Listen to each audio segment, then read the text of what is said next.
Yesterday, perhaps, be a preview to the general election of 2020. President Trump and Bernie Sanders both rallying their supporters Saturday afternoon, with the Vermont senator holding his first 2020 campaign event as the president spoke at CPAC. You can see it on the split screen. Sanders went back to his roots while telling voters why he thinks he's the best person to take on the president. My mother's dream was that someday our family would move out of that rent-controlled apartment. She died young while we still lived in that rent-controlled apartment. I know where I came from.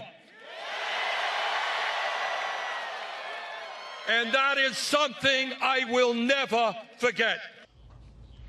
And with that, we bring in our talk radio panel. Robert Patillo on the left, Larry O'Connor aptly on the right. Gentlemen, good to see you. Robert, start with this. Sanders is in good company because it seems as though when you listen to all of these announcement speeches by Democrats, it is a recitation of how terrible and tragic their youth was and how difficult it was. Is that a selling point? Well, I think what they want to do is be able to connect with people who are actually struggling and working today in their lives. They want people to understand that I feel your pain. We know that famous Bill Clinton, I feel your pain moment, and understand that I'm not just simply, Bernie Sanders is a multimillionaire now who owns $3 million mansions. He wants people to understand that at some point in life, he was actually able to connect with them, and he wants to institute policies that will help them be able to pull out of those situations. Larry, though, the policies that a number of Democrats seem to be offering isn't about allowing for economic achievement. It's about seeming to give away free stuff. That's right. And of course, it's not free. And most of the people that they're talking to are going to be the ones who are paying for it. The voters that they need are the middle class and the upper middle class. That's where President Trump actually won the election. And you know what's interesting? Looking at President Trump's speech at CPAC that you referred to, he's ready for Bernie. He wants Bernie. So much of his speech was about socialism, about pushing back against these socialist ideas and connected it to, well, the successful socialism we've seen in Venezuela.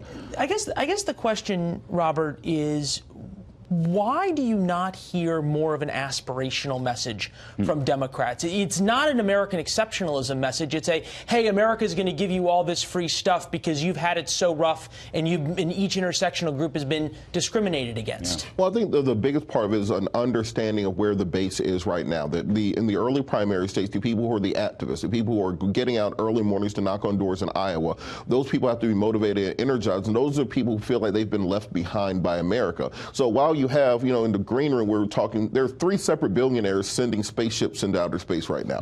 When you have that kind of wealth and income inequality in a country where certain people own rocket ships and other people can't pay their light bill or can't feed their children, you have to put in policies that will help to bring those people up. But what's interesting is those billionaires all support Democrats, and President Trump, even though he's a billionaire, he actually appeals to, doesn't. But he appeals to those guys. He appeals to the middle class, blue-collar voters. That's certainly how he won the election. That's right. And he sends them a message of, this isn't about taking care of you while you're downtrodden. This is about lifting you up from that. Certainly, if you listen to him at CPAC in terms of talking about where the economy is, where unemployment is. Get to this. Ilhan Omar, the congresswoman from Minnesota, she's apologized for some anti-Semitic remarks, but she seems to continue to say things that rise the ire of people who are attuned to this.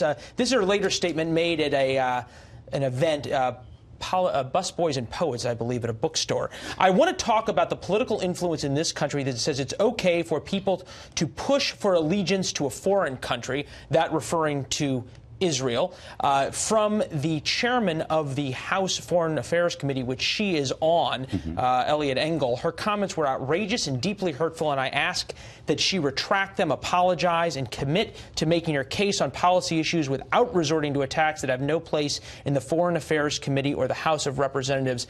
Robert, to you, Steve King, as you know, does not have any committee assignments anymore for comments that he made. How does Ilhan Omar?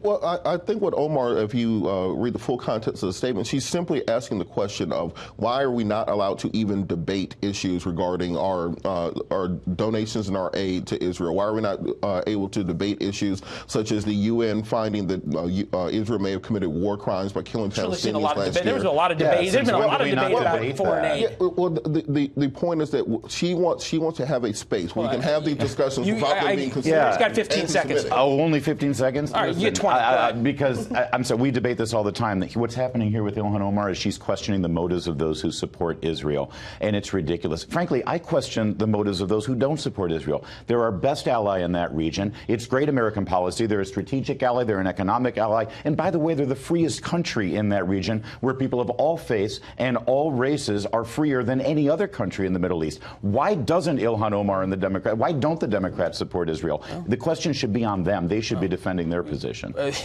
She's spoken about those issues and why she doesn't. People didn't take too kindly to some of her explanations. Gentlemen, thank you very much. Appreciate it.